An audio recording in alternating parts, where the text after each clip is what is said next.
اللہ کی عالم قرآن کی آیت نازل فرمائی لا تقنطوا من رحمت اللہ، اے میرے بندو میری رحمت سے کبھی نا امید مت ہونا،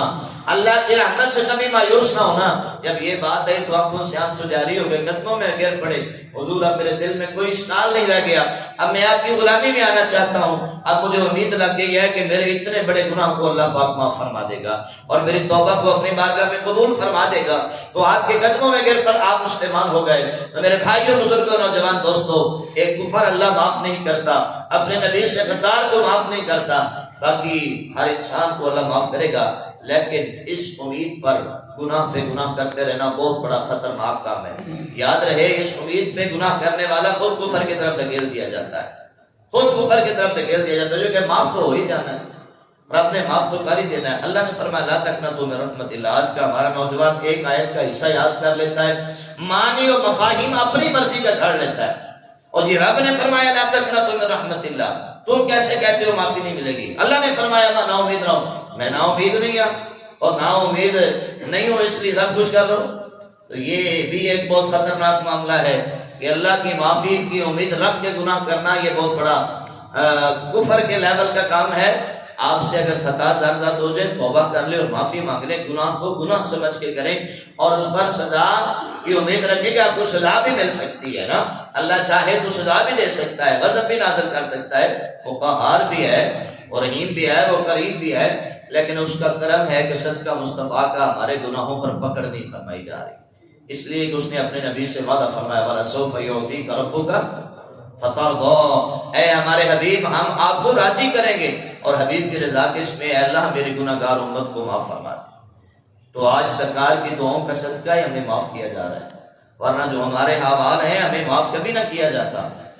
شکلیں بگڑنے کے لیے ہم کافی نہیں، قرآن کا انکار ہم نہیں کرتے، قرآن سے دور ہم نہیں ہیں، قرآن کا کوئی فرمان ہمیں پڑھ کر سنایا جائے تو ہم کہتے ہیں یہ پرانی بات ہے، کوئی نئی بات لاؤ، یہ جبر والا دین ہے، یہ فلانا دین ہے، یہ وہ دین ہے، یہ دین ہمیں نہیں چاہیے۔ کیا یہ دور کے دنیا کے لوگ بات نہیں کرتے؟ سب کچھ کرتے ہیں، لیکن پھر بھی چہرے نہیں بگڑ رہے، اس لیے کہ سرکار کی رحمت کا صدقہ ہے۔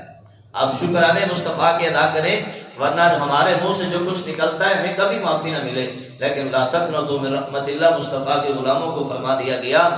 تم تو میری بارگاہ سے دور ہو سکتے ہو، لیکن میں اپنے حبیب کا صدقہ تم پہ رحمت کیے جا رہا ہوں۔ کتنا پیار کرنے والا رب ہے۔ اس آیت کے بعد ہمارے دلوں میں تو اللہ کا پیار آ جانا چاہیے، اللہ کی محبت آ جانی چاہیے۔ اے میرے اللہ تو کتنا پیار کرنے والا ہے، حضرت امیر حمزہ جیسا غلام ہو جو میرے نبی سے اتنا عشق کرنے والا ہو کہ کیا کہنے، ان کو شہید کرنے والے کو بھی اپنی دامن رحمت میں جگہ دے دے تو ہمیں تو کیسے نہیں عطا فرمائے گا۔ میرے بھائیوں بزرگوں، اتنا پیار کرنے والا رب ہے اور اس سے ہم دور ہیں۔ اللہ نے کل اپنی ایک نشانی ہمیں بھی دکھائی ہے، جب ہر کسی کا دروازہ رات کو بند ہو گیا تھا پانی کے لیے، رب نے اپنے گھر کا دروازہ کھول دیا۔ دیکھنے والوں کے لیے نشانی ہے نا، جس نے دیکھنا نہیں اس کو کیسے نشانی ملے گی اس کی قدرت کی؟ نہیں دیکھنے والا نہ دیکھے، ہم نے تو دیکھا کہ جب صبح کے لائٹ گئی اور شام کو گھروں سے پانی پر بچے بلک رہے تھے، پانی پانی کر رہے تھے، کہیں سے پانی نہیں تھا، اگر تھوڑی دیر اور نہ ملتی تو کربلا کا دوسرا رخ نظر آ جاتا، لیکن رب نے فرمایا آ جاؤ، میرا دروازہ کھل گیا ہے۔ ویسے تم میرے دروازے پہ نہیں آتے، آج ہی آ جاؤ اور کسی بہانے ہی آ جاؤ، میرا دروازہ ہی دیکھ لو آ کے۔ لیکن بندوں نے پھر دھوکہ کیا، اس سے پانی لیا، لیکن میں نے دیکھا کسی نے گلے میں اس کے رحمت کے دروازے پر دستک دے کر عرض کی حضور میں نے اپنی کمائی سے تیرے گھر میں داخل کیا۔ اگر جس نے کیا ہے وہ تو بہت خوش نصیب ہے، لیکن دیکھیں نا اس نے دروازہ اس وقت ہمارے لیے کھولا جب سب کے دروازے بند تھے، کوئی کھولتا ہی کیسے، کسی کے گھر میں پانی تھا ہی نہیں، جس میں تھا اس نے تو کمال کیا نا، کھولا۔ لیکن میں آپ کو اللہ کی محبت کی جھلک دکھاتا ہوں، میرا اللہ دل میں نہ ڈالتا تو جنریٹر کیسے چلتا، میرا اللہ دل میں بات نازل نہ فرماتا تو تیل کا خرچ کیسے آتا؟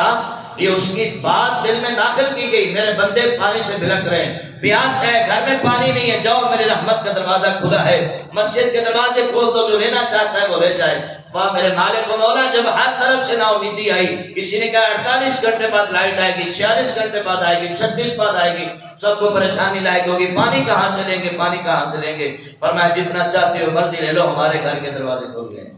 تو یہ آج دنیا میں اس کی نشانیاں ہیں، اور بندہ اسی سے اگر آپ سے محبت نہ کرے، میں نے امید کی تھی کہ یہ ساری پانے والے انشاءاللہ عشاء کی نماز میں باجماعت پڑھ کر اس کا شکرانہ ادا کریں گے، لیکن خیر اللہ پاک ہم سب کو اس کا شکر ادا کرنے کی توفیق عطا فرمائے، ہم اس کا سچا بندہ بن کے اس کے گھر میں آنے کی توفیق عطا فرمائے۔ مسئلہ کے پیش نظر اگر مسئلہ پیش کیا جائے نا تو پورے محلے کا بھی حق بنتا تھا، جیسے جیسے پانی لیا